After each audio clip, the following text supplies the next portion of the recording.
Madame la Présidente, il n'y aura pas de grande surprise quant à mon intention de voter contre ce budget, puisque j'ai eu l'occasion de le mentionner à au moins 2 reprises lors de nos rencontres.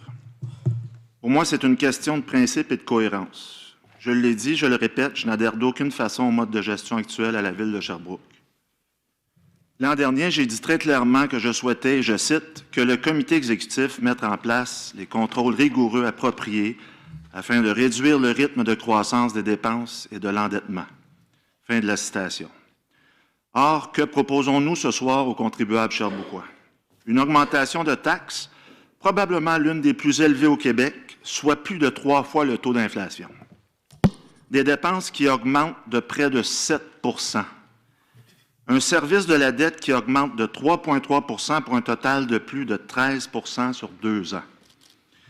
En 2019, la Ville a touché plus de 12 millions en revenus extraordinaires, en plus de bénéficier d'une conjoncture économique exceptionnelle.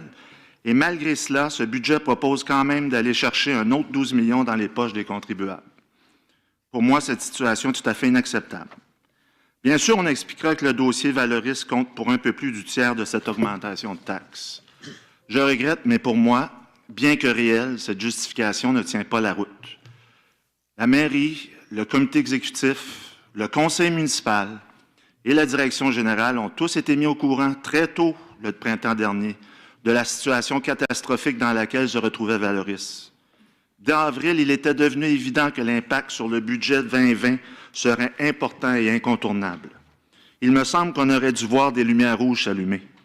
Il aurait été tout à fait justifié d'établir un plan de compression partout dans l'appareil municipal pour atténuer l'impact inévitable du dossier Valoris sur le budget. Mais non seulement aucun signal n'a été envoyé, mais les demandes additionnelles, les créations de postes et des créations de bureaux de toutes sortes ont continué de cheminer dans l'appareil municipal comme si rien n'était. On aura beau préparer toutes sortes de stratégies de communication, pour moi, le seul vrai bulletin de fin d'année sera le compte de taxes que recevront les citoyennes et citoyens en janvier prochain.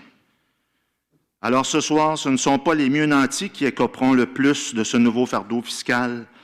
Avec une hausse de 8,3 % pour les immeubles de 6 logements et plus, on peut imaginer que ce sont les locataires qui subiront de sévères augmentations de loyer.